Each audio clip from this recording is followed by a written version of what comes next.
Hello everyone and welcome back to my channel. My name is Kim and today I'm going to be giving you my full review of Halloween Horror Nights 2024.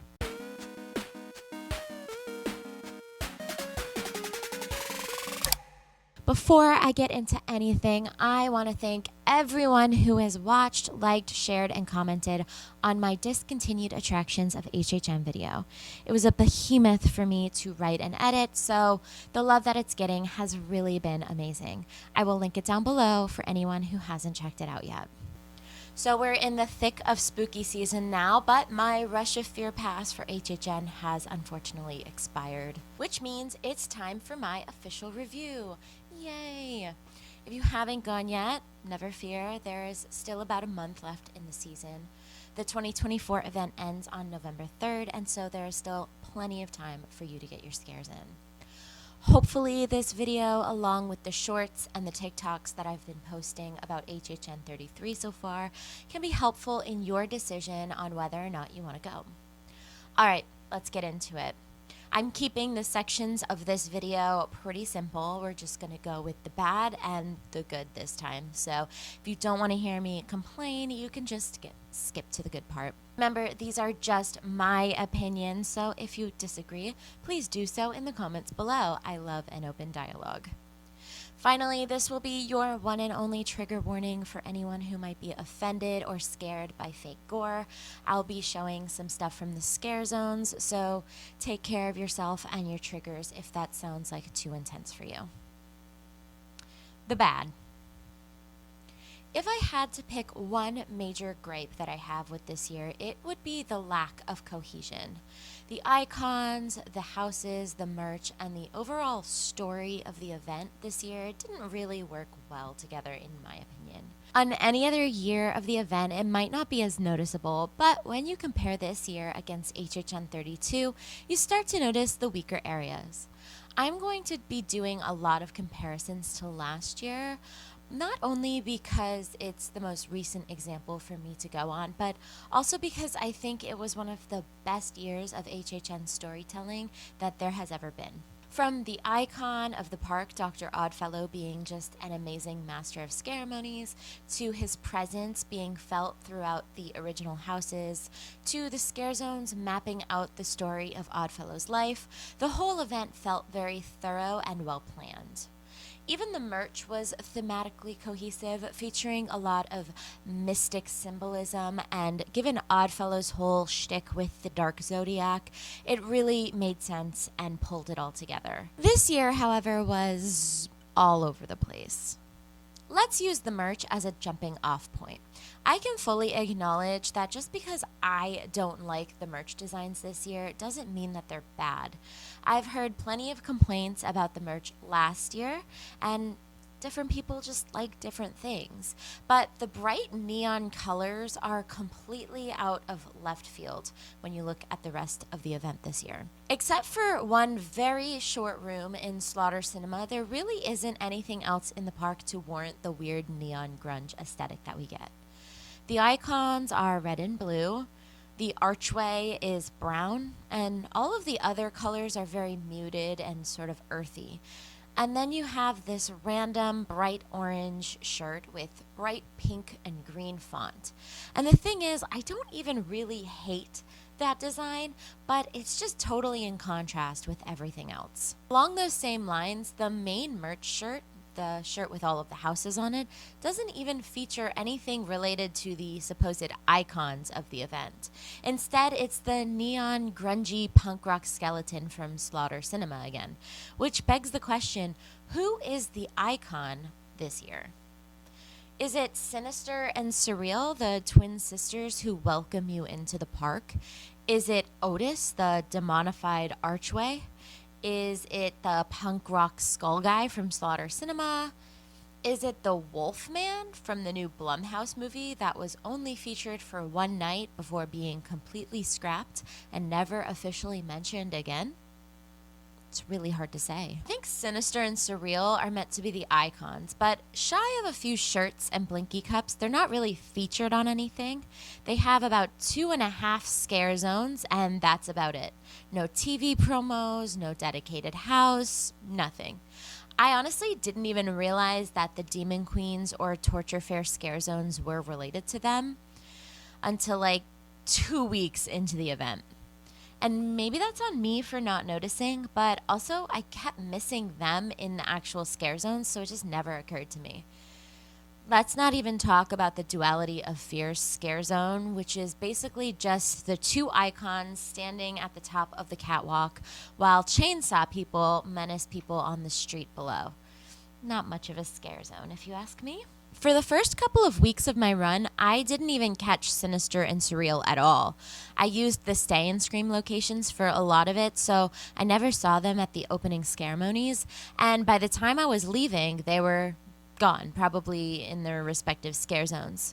I feel like Universal got guest survey complaints though, because after the third week of the event, I did finally catch the sisters in the front of the park giving some backstory for themselves and the overall event. I mean, even as a self-proclaimed HHN superfan, I still am unsure of the whole backstory for Sinister and Surreal. I'm also confused about the Demon Queen's scare zone. The Torture Fair is sort of self-explanatory, right? But the Queen's scare zone, I wanted so much more from that one. Again, I think Universal took some notes because in the fourth and final week, I finally caught Surreal in her scare zone. And she was standing on that little podium in the middle giving a speech about your biggest fears or something. I'm still confused, but I think maybe if I had stayed around long enough to get the full speech, I would have had some context. But that just leads me to another issue that I'm having with this year. Most people who go to HHN are casual fans. They're not on the websites, they're not watching the podcast, they're not reading the lore. They just want to go have a couple of drinks and get spooked. That means that the story should be easily digestible in quick snippets and sound bites.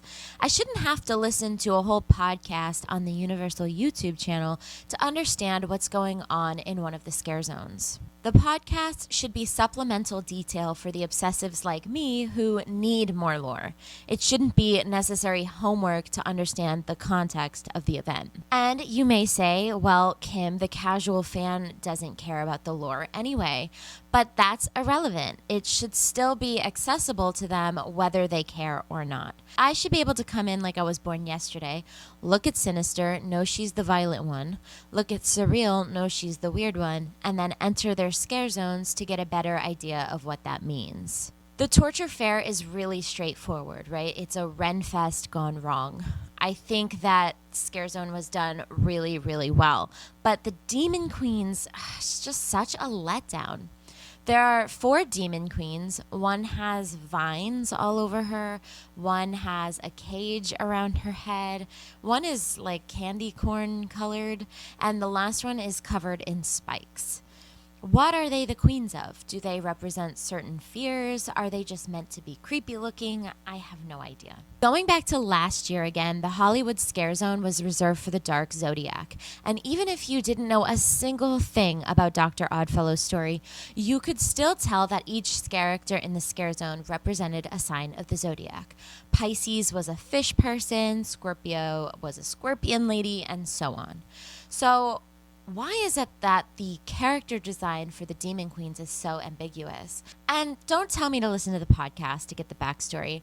I should be able to just get the gist of what's going on by simply looking at them. As far as the other scare zones are concerned, they were meh. Out of the 5, Torture Fair was great, Swamp of the Undead was good, Demon Queens was meh, Duality of Fear was laughable, and Enter the Blumhouse was essentially a photo op. Now, that's not to say that the scare actors within the zones weren't killing it. I'm only critiquing the story and design. In every single zone, the scare actors were giving their all, and none of the negativity that I feel towards these zones are directed at the actors. Despite the lackluster stories and designs, I still get a lot of decent scares going through these zones. The actors for Sinister and Surreal were incredible, especially Surreal. I loved her improv monologuing. It was amazing, and I think they both really gave 110% to their roles. I just think creative could have done a little better with the scare zones this year, but there's always next year. Along those same lines, I feel similarly to the Tribute Store this year. The Tribute Store, all seasons, not just HHN, is a huge factor that sets Universal apart from the other theme parks. It's ultimately just a merch store, but the thought and care that they consistently put into their Tribute Stores multiple times a year is outstanding and should be praised over and over, even if this year the HHN Tribute Store fell a little flat. I thought the entrance being a shipping container was a weird choice, especially considering the scare zone that it's placed in. Once you enter, you're in a very tight area, themed like a rundown convenience shop. You enter the next room and you're in a sign shop for some reason. Past the graffitied hallway, you enter a sewer, and finally, you enter a destroyed subway station. All along the walls, if you stop and notice, there are signs talking about how dangerous the bats are. And once you reach the end of the shop, you will find the nest of the Bat King, I guess. The only way to really get the full story is to find 7 QR codes that are hiding throughout the shop. You scan them with an iPhone because my Google Pixel did not work, and read the journal entries with the backstory. Also, 2 of the QR codes are not in the Tribute Store at all because the lore actually starts in the Mummy Exit gift shop. And again, the only reason I even know this is because I'm a crazy person who is always actively looking for Easter eggs. Anyone who casually went through the store, as I did the first couple of times, would have no idea what the story is. That is not to say that the store isn't beautifully done. As always, the design and the details of the Tribute Store is incredible, better than anything anyone else is doing, but if there's a story to be known, it should be easily accessible to everyone, not just people with iPhones. Getting back to the topic of cohesion, there are a couple of houses that I think could have been put to better use. The first one is Deadly Exhibits, or the Museum House. I liked the concept, but I really thought it was going to be connected to the Tribute Store this year. Seeing as the story of the Tribute Store was something like a shipment to a museum gone wrong, I thought the story was going to continue in the Museum House. For some reason, it wasn't. Instead of putting the cursed bat artifact into Deadly Exhibits, we got the Rotting Stone, which again is a cool concept, but why have 2 museums this year when they really could have just been connected for better storytelling? The other house that I thought could have been done better was Eternal Bloodlines, the all-female Universal Monster House. Now, with Epic Universe opening next year, I really thought this house was going to be connected to the new dark ride, Monsters Unchained, that will be featured in that park. It would have been an excellent way to promote their new ride and the character featured in that ride, Victoria Frankenstein. But instead we got Van Helsing's sister? I don't know. It took me like 3 walkthroughs to even understand what was going on in that house. And that's with the voiceover narration in each room. It's not a terrible house, but again, it would have been cool to see it connected to the new park and the lore that they're setting up within Epic Universe. In regards to the other houses, I really wasn't impressed with the IP options this year, although Insidious absolutely exceeded my expectations. I might be one of the few HHN fans who actually prefers the original houses to the IPs anyway, so it was definitely a win for me, especially since they brought back some of my favorites like Slaughter Cinema and Major Suites. For the most part, I enjoyed the houses a lot, but I found it hard to rank them because only a few of them really stood out to me. I still think they did an amazing job, and I'll talk more about my love for the houses in just a little bit. Besides the houses, something I didn't love this year was how little else there was to do. I mentioned in my discontinued attractions video that I really think Universal should bring back more shows to the event. I know that there have been some issues with Nightmare Fuel, the one and only show this year, filling up really quickly. And while I'm not particularly interested in that show, I can understand why people might want to take the time to enjoy it. Another show in the maybe Animal Actor Stadium or even inside Horror Makeup Show could certainly help alleviate the crowds for Nightmare Fuel. Along those same lines, this year had less rides available than ever, down to just 4 rides open during the event this year, which all require lockers to ride. I understand that keeping rides open only for it to be a walk-on for most of the night is probably a waste of money, but you're charging more money per ticket than ever, but yet you're removing more and more experiences, I think guests will probably only tolerate that for so long. There is one more thing that I'd like to address before I move on to the good section of this video, and that's the topic of unchaperoned youths invading the park.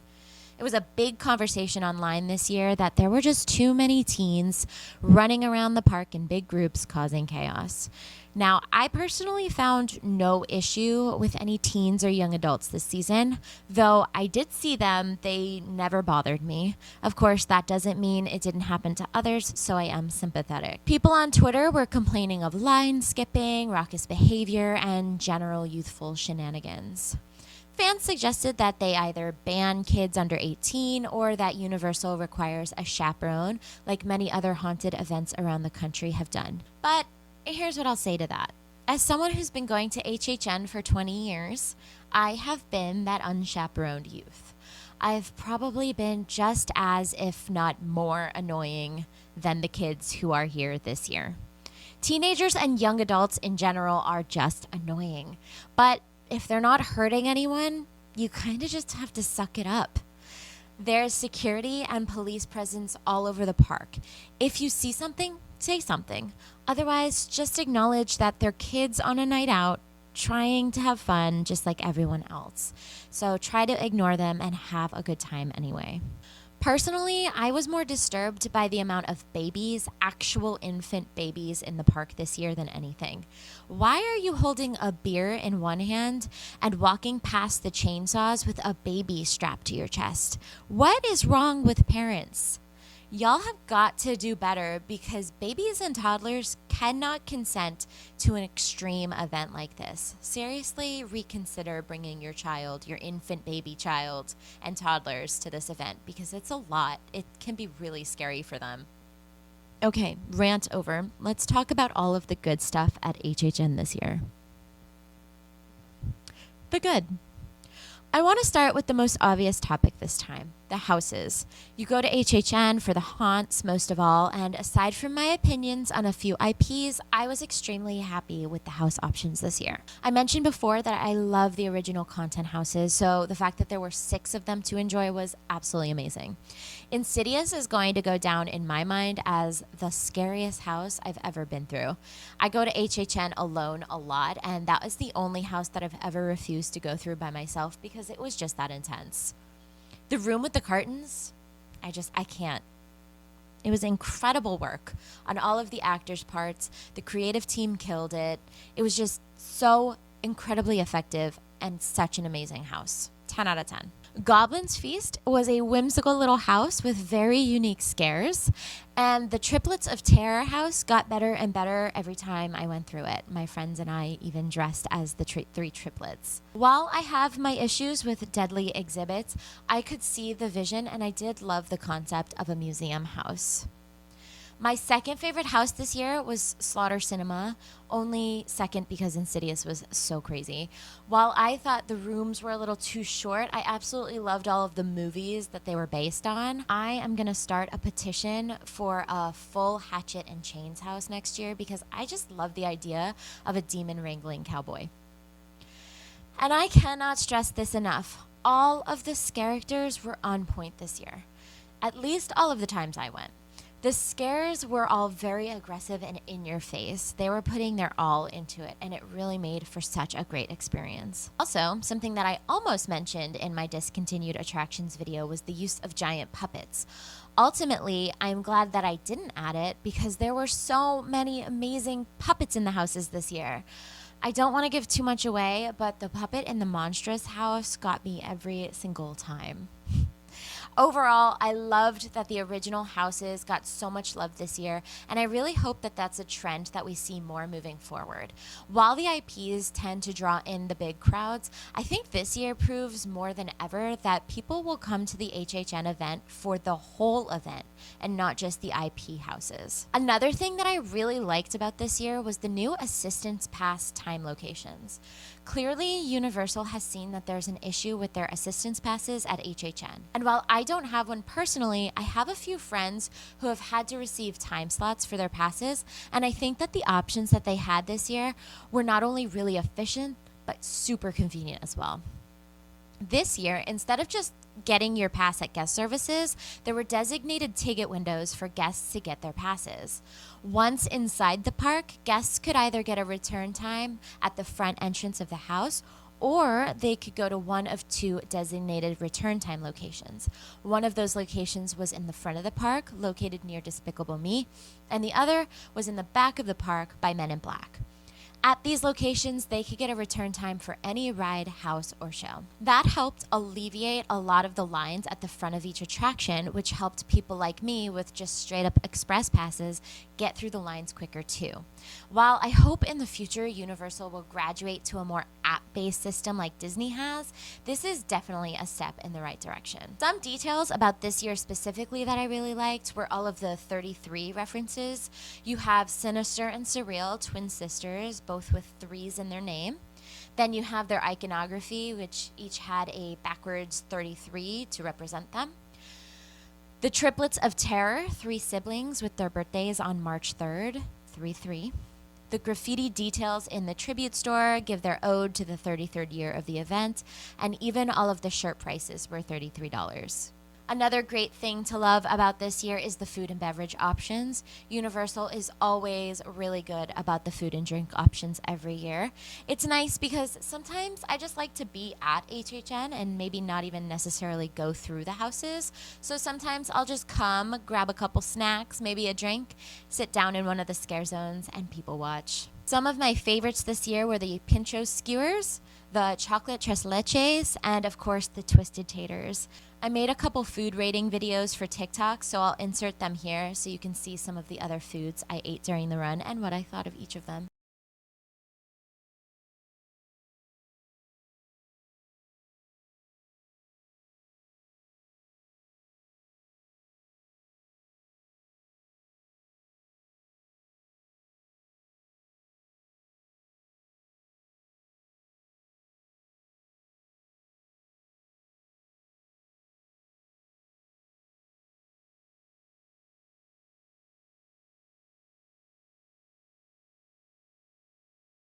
Finally, the Dead Coconut Club. Not unlike the Tribute Store, the Dead Coconut Club is a constant reminder of the love, care, and dedication that the Universal creative team has for their creations. At the end of the day, the Tribute Store and the Dead Coconut Club are just venues to get guests in to spend money on merch and drinks, respectively. They don't need to go as in-depth as they do with the theming and the details. And yet, every single season, both the Tribute and the Coconut return newer, bigger, and better than ever. This season is no different, housing possibly my favorite Dead Coconut overlay yet. This year, upstairs was full of Blumhouse photo ops. They had Megan, The Purge, The Black Phone, and Happy Death Day. You could see some props and take photos with each of them, but downstairs, be still my heart. Downstairs is where you could find a 1980s vampire dream. It was all neon lights and arcade games and 80s music. Within the club, you could see little snippets of vampire life, from the art on the walls to the coffins in the corner to the bats above the bar. Vampire actors in their best 80s attire walk around for photos, and at certain points during the night, there's even a vampire stage show. The best part of all, it's all ages, so you could even bring your kids if you wanted to. The Dead Coconut Club is outside of the parks, upstairs, and it's free to enter. You don't have to buy a drink, you don't have to stay long, but it's definitely worth checking out if you ask me. And if you wanted to try one of their specialty drinks, I think the Daggered Lemonade is to die for. So that's my review of HHN 33. Like all good things, it comes to an end. For me at least. Not for you. Like I said, the event is still going on for at least another few weeks as of this upload. So if this has convinced you at all, the link for their website where you can buy tickets is in the description box below. If I had to give this year a rating, I would give it a 3. Plus 3. That is a 6 out of 10. That doesn't mean it's a bad year. It just didn't match my personal taste, and that's okay. Not every year has to be a 10 out of 10 good year. And honestly, any season of HHN is better than no HHN at all. But that's going to do it for me today. If you liked this video, please give it a like, comment what you thought of this year's event down below, and subscribe if you want to see more content from me. This will probably be the last of the Halloween content this year. I've got a few more When We Were Young videos coming out, like a video ranking the festival lineup this year and a Fall Out Boy lyric deep dive video. So y'all can look forward to that in the coming weeks. As always, thank you all so much for watching, and I will see you next time. Bye.